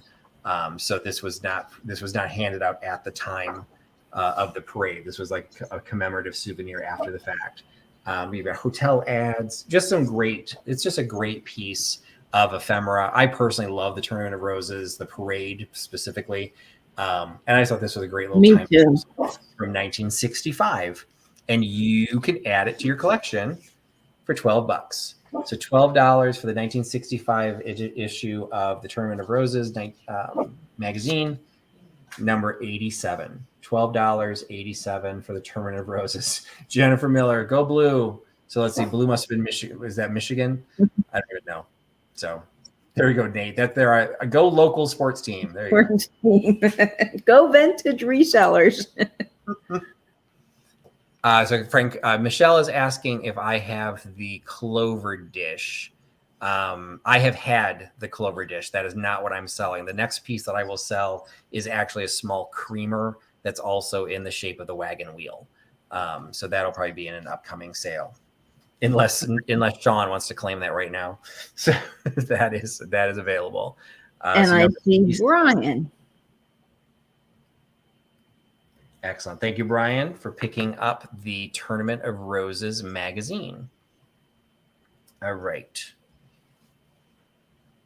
Next item is something that, again, I talked about damage and things like that in the past. This was a piece that I really debated picking up. It's a little porcelain flower urn with all the little person. And this is one of those cases that in almost every case, whenever you come across these, no matter who makes them, the flowers are going to be damaged. And the reason I picked this one up was because none of the flowers are damaged, but 2 of the leaves are missing. So on the back side of this, it should have the same double leaves that are overlapping there on the front. They are missing on the back. So I debated picking it up. And the reason I did was because it's actually Crown Porcelain Staffordshire. So it's actually a high quality, hard paste porcelain. This is a much more desirable piece. And so it really becomes one of those, someone will give this a home. Someone will cherish this. Someone will turn the damage to the wall so you don't see it. I wanted to make sure. It happens to be the March piece, so it's marked March, so it must have been one of those pieces that they probably had a different floral bowl for each month of the year. So this happens to be the March. I don't even know what those flowers would be. They kind of look like the little petals that are attached to rose blooms. Yeah, I mean, it's like because the center part's too shallow to make them daffodils, which would have been like a March flower. So I don't know what the flowers are, but the flowers themselves are all in great condition. You're just missing 2 of the leaves. So in recognition of that, it's a Crown Porcelain piece from Staffordshire for $5. So $5 for the damaged leaf pattern. So, okay, so we're seeing daffodils. So they're saying daffodils, Pete's saying jonquils. So that's what I thought. I just would have thought the middle piece, I thought were deeper, but maybe not. I mean, it's got the yellow, so that might be. Yeah, with the yellow, maybe it is a daffodil. Yeah, so yeah, and I don't know if there's a difference between jonquils and daffodils, but regardless, would make sense for a March flower. But regardless, it's $5. So it's got the 2 leaves missing, but the rest of it's in great condition. $5 by giving me number 69. $5, number 69 for the narcissus, according to Sean. I don't think I know what a narcissus looks like. I don't know either. I need a book on flowers because I really don't know my flowers, and I should, because my grandfather was really a master gardener and was so good with that kind of thing, but not me. I didn't get the green thumb. Peterson wins the vote. It's a flower. So there we go. It's a flower. There we go. We have a basket of flowers. And great workmanship on that piece for sure. Next, we're going to go to another piece of ephemera. This is slightly different than what I've had in the past. It is a set of decals. And what attracted me to this was this decal right here on the front. And I will say, in true huckster form, these were sold to me as a lot. The lot was sealed. And the only one on the top was this one, which is the Meyer Cord decals. And Meyer Cord is kind of like the Cadillac of the decal world, the vintage decals. So this one is actually marked as Meyer Cord. The other ones were sealed up in a bag behind it, implying that they were all Meyer Cord. They were not all Meyer Cord. So the rest of these are Duro decals. So you've got Duro decal. Going again by the age, these actually, none of them have the date that they were made, but this one again has a zip code. So it's between 1948 and 1963. And there's the Chicago 6 again. So I need to figure out where the 1 came from. But so these are all kind of a Southwest motif. So these are larger. And then you have a third piece of transfers that are not attributable to anyone. It still has the instructions on the back, but there's no company information that's provided with these. So I don't know. They might be Meyer Cord, they might be Duro, or they might even be a whole third brand. But this is still in its original like parchment style wrapper. The Meyer cord is still in its original folder. And then this one is just kind of a standalone piece. So you've got the bull and the matador. You've got the man donkey. So you have Central America, Southwest style motifs. You got even the yucca plants and the cacti all sitting here off on the sides. Let's see, even turned. So you've got the little homes and the oases. So we've got 3 sets of different decals. You get all 3 of them, the Meyer cord plus the Duro decal plus the third mystery one. You get all of them for $10. So $10 for the full set of decals, $10 by giving me number 81. $10.81 for the decal set. And those are awesome, Patrick. If you follow Magpie Ethel on Instagram, which I know a lot of us do, she takes all those decals and puts them onto vintage cups and plates and does some really awesome things with them. So if you want a challenge and you want some fun designs on some vintage items, you can have those decals and do some great things with them. And somebody had pointed out when I put these, I think I had these in a haul video, and I'd never considered it, that one of the things these are marketed for, and you can see it on the back of this one, they like sometimes that blonde wood furniture, they would actually apply these to furniture. They'd apply these to books, they even put it on a guitar. The application of them literally, there's all these different ideas. And so there's a lot of different ways to do them. I wouldn't have thought on a cup, but why not? And I see Mr. and Mrs. Berkeley girl, the other Katie, picking up number 81. Congrats, Katie. Great. Thank you, Katie 2.0, for picking up the set of decals. So Southwest decals heading to California. So that seems kind of appropriate. So then we're going to jump to the other coast for the coasters, because we are this far into my sale and I haven't had coasters yet. So we had to fix that. So this is a set of coasters that I picked up. Admittedly, I don't know the age. I picked it up because of the stand. I don't really come across coasters with their display stands very often. A lot of times they've been somehow separated, or maybe it broke. And so I'm usually picking up these coasters on their own. The coasters themselves are not labeled. They're the Pimpernel style, that they're the cork backed with the laminated front. I'm not getting the feel that these are Pimpernel. It's as silly as this sounds. It feels more corkish than the Pimpernel coasters are. When you handle coasters enough, you start kind of recognizing that.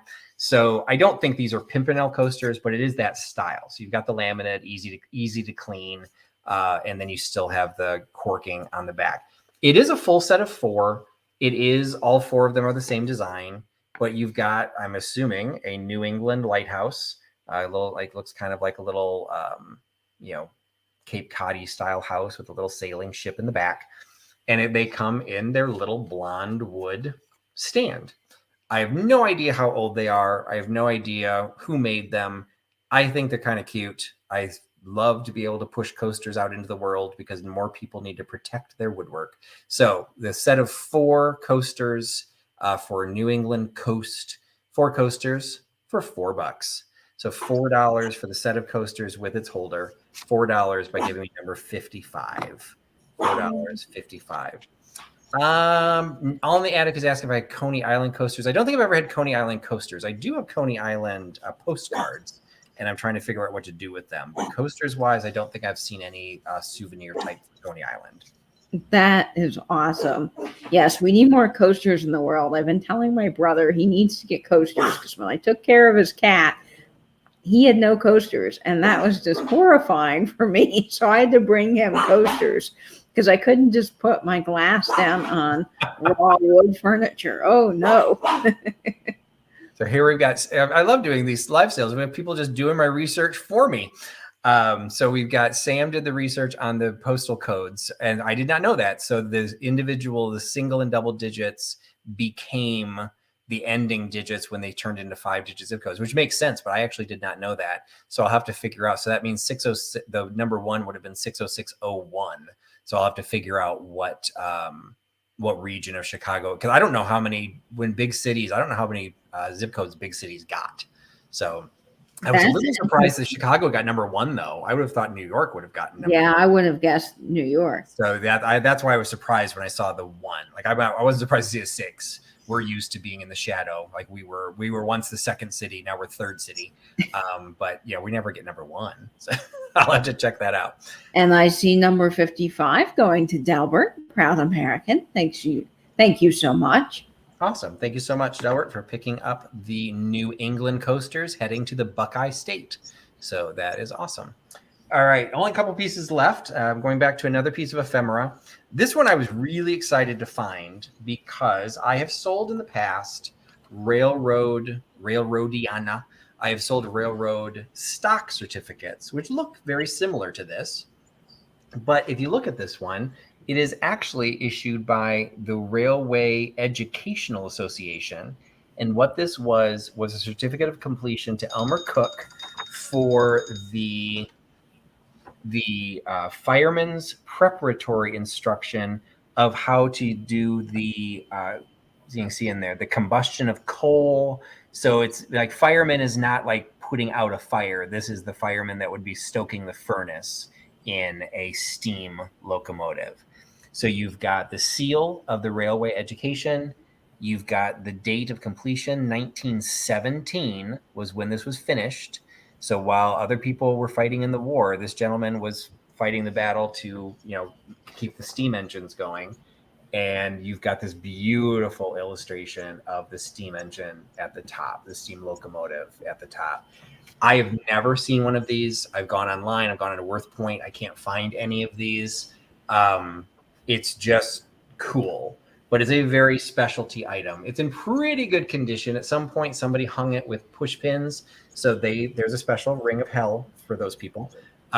So unfortunately, you've got a couple little areas like that. It did start curling at one point. So there's a couple places where there's a little tiny, I can see it more from the back because the light's coming through it. Yeah, there you can see it. So there's a couple like tiny little tears. If you frame this, those would completely disappear. And the benefit to these compared to the stock certificates, which I had in my personal collection, these are not decorated on the back, which means you can frame this and not be hiding half of the value of what you're purchasing. So all of the design, all of the art is on the front. It is the absolutely amazing conversation piece from 1917. And it's just an important portion of our history that's, someone had to learn how to run the steam locomotives even during World War I. And Elmer did his part. And so this is his proof. And his family, he or his family kept it. And somebody decided not to have it in the family anymore. So I'm going to try and find a new home for it. So the Railway Educational Association, basically graduation certificate. I don't know. That's the thing I could say it's considered. Is available for $20. So $20 for the education certificate, $20 by giving me number 39. $20.39 for the education certificate. That is absolutely incredible, Patrick. And every time I see those trains, I think of my best friend Frank, who did my logo and the new Duo Dive logo. He loves that kind of stuff. So great item. It is cool. It is, of course, it's a selling point. So there you go, Michelle, helping me make my point. All right. The last item before my final mystery boxes, last item I've got is a small piece of pottery. This is one that I meant to look this up, and I apologize. I forgot to finish looking it up. It is a small plaque that is hand painted. It has the little wheat pieces on there with these little ladybugs. They are dimensional. Hopefully you can see that. They're very big blobs of paint that were used to make the ladybugs. It is signed by Amy Hecht. And the significance of what I wanted to look up was it actually has Amy Hecht's home address. So if you want to stalk her, she may be dead, but she lived in Winnetka, which is a very, very wealthy suburb of Chicago. But what's merit of this, okay, it's a 5-digit zip code. So, all right, we're after 1963, which I would have expected from this anyway. But we are pre-area codes being required in the phone number. And I remember area codes being required in my lifetime. So I want to say this is probably 70s, if not 80s. I can't remember when area codes became required, but I want to say it was the 80s. And that's what I meant to look up and I forgot. So I'm sure a bunch of people just jumped onto their internet to see and tell me what this is. But anyway, just from looking at it, I would say this is kind of an 80s like farmhouse piece. but I like it because, it's from Illinois. So, wheat's a big thing around here. Nat is also saying it's 70s. But the fact that those ladybugs, and hopefully you're kind of seeing that, the fact that they're all like slightly different in dimensionality, like this is clearly a homemade piece. There is a tiny bit of damage that I want to talk about because I caused it. Again, you can't trust me with anything. I dropped it. And of course, I dropped it onto something. So a little tiny chink came out of the very top corner. Scale wise, though, I mean, it's very, very small, but it is there. So it's still a cute piece. It's still something that I think definitely deserves to go into a good home.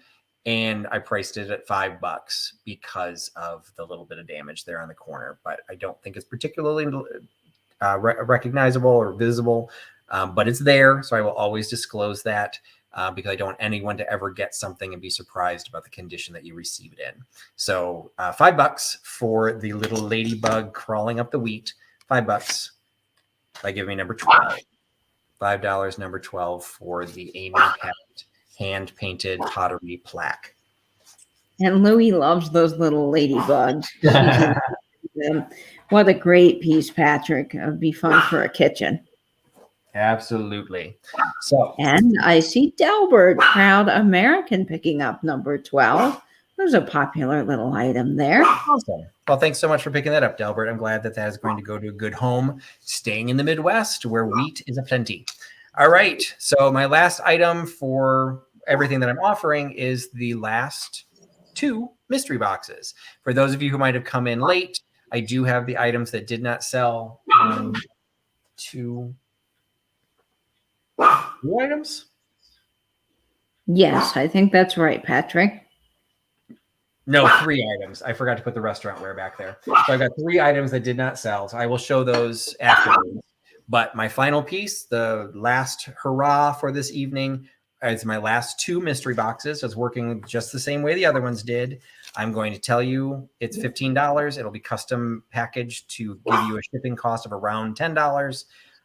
You have to guess the number, and this one is, the number falls between 50 and 60, between 50 and 60.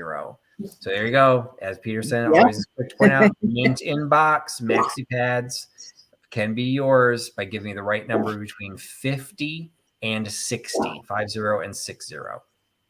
Oh, and the numbers are coming in. So I just jumped past. Like I gotta go back and try to see it. They're coming in like hotcakes. Oh boy. Okay, I see the first one. You see one? Okay, I still don't see it. I see it. Oh, there's one. Okay, I just see one. I don't know if I see another. Nope, I don't see another yet. All right, so Nate can't announce until we see at least 2 people. So we've got, so again, the number is between 50 and 60. All right, folks. I'm not bribed, so I can't give you the number. All right, I just saw a second person. I see it again. I see it again. Oh, good job, folks. It took a little longer to get this number, though. Yeah, we had a few, and you'll see why in a second, because everyone assumed I was trying to trick them. Sometimes, I'm grabbing the numbers randomly, so you never know what the number is going to be. And so I'm waiting to make assumptions here. I don't see Nate yet in the chat. I don't either. Oh, because there's actually 2 people came in at the same time, so I'm there hoping. He is. Oh, there it goes, because the number was 50. Sorry, Sean, you came in as the 3rd person. You were the 3rd, number 50. So close, Sean. So close, Sean. So, yep. So number 50 goes to Deb Riley. So I think this is like maybe Deb's 3rd box. I think she's Deb Riley, and I think this is my first box to Crafty Jackie. So Jackie, and Jackie also lives close, so she can get an entire China pattern. So congratulations, guys. $15. Congratulations for picking up the last mystery box. So I will show a couple of the items. If anyone wants to see anything, you could request, but there was only a handful. But before I do that, for all of you who did join me, been here from the beginning, stuck around, whatever, if you're still here, thank you so much for your time. I'm fully aware there's a lot of other things going on, and there's a lot of things both in your personal life and on YouTube that are calling your time. I am humbled when you give me your time. So there's a lot of things going on. There's a lot of drama and controversy floating around. I have no part of it. I'm here to have fun, and I want people to be here to have fun with me. And if you're not here, I will miss you, but not, you're entitled to do whatever you need to do. So I appreciate when you give me your time, and I appreciate when you put your trust in Trusty Huckster. So I do appreciate you joining me this evening, and congratulations to all the winners. I think I did have 1 or 2 people I didn't recognize. So just make sure you do send me an email with that information. I will make sure I announce or thank Katie and Nate right now, to thank them for their time and helping me out, because they definitely keep me on track, and I really appreciate that. So really quick reminder, Katie, what do you got coming up on your channel coming up this week? So this week, we've got some exciting things happening. We have the 2nd inaugural episode of our Tales from the Triptych. That is this Sunday at 8 p.m. on my channel. We'll be discussing Petroliana. And then, of course, next week coming up, we've got another duo dive on Wednesday at 9:30 p.m. Eastern. And, of course, my regular content is still around. So on Friday, come back for a fun vinyl video. And there you go. Peterson says someone's got to keep me on track. So absolutely. I definitely need all the help I can get. So I appreciate that. And so again, Sunday. So my normal time slots on Sundays will now float between Katie and Nate. So at the same time that I normally had my deep dives, 8 p.m. Eastern on Sunday, will now be the Tales for Triptych that this week will be on Katie's channel. And then it will float that next week. The following week will actually be on Nate. So it'll kind of rotate. So I don't have anything specifically coming up on my channel other than I will be here again next week for the live sale. But hopefully I will be able to get out and about. I'm going to be starting a pretty hefty travel schedule for my day job, which is really, it's already started, but it's impinging my ability of doing some of the videos that I'd like to get out. It might also interfere with some of my live sales. Hi, Louie. So there might be some pre-recorded live sales in our near future. We will have to see how that plays itself out. But at least for next week, I will still be here, and I will still be offering my regular sale at 8 p.m. next week. So reminder, the piece that's on my eBay channel right now is the Schweigmuller flower frog with the float bowl. There has already been a bid. So it is currently going for $95. So that is available and will end next week during the live sale. And for everyone else, I will try and get invoices out this weekend so that I can start shipping on Monday. So if you came in late, I can just show a couple of the pieces that did not sell. The number 69, and I say this, I announce this because I want to make sure Nate catches me if I'm wrong. Number 69 was the Crown Porcelain Staffordshire flower bowl with the damaged leaves in the back. So it was $5, number 69. So that had not sold. The Olympic China pattern restaurant ware, number 21. I don't think that ended up selling. So that was number 21. That was $6. The railway graduate certificate did not sell. That was number 39. That was $20. And the set of Wilton cake toppers, the sport themed cake toppers. So the golfer, the comedic tennis player, and the serious tennis player, those set, all 3 of them were available for $9. So those are the items that did not sell. If you're interested in any of those, let me know and combine if you purchase anything else. Otherwise, again, thanks so much for joining me. I hope everyone had fun. Was Nancy in the chat tonight? Does she have a sale coming up at 11? I did not see Nancy in the chat, but I do believe she has a sale coming up tonight at 11. If she's not doing a sale, she does a live haul. So there's always something great on Nancy's channel at 11 tonight. Perfect. So thanks again for everyone joining. Check out some of the other great sales and activities that are going on. Again, just thanks for joining, and thanks to Nate and to Katie. Everybody have a great night. We'll talk to you again soon. Bye-bye. Bye, friends.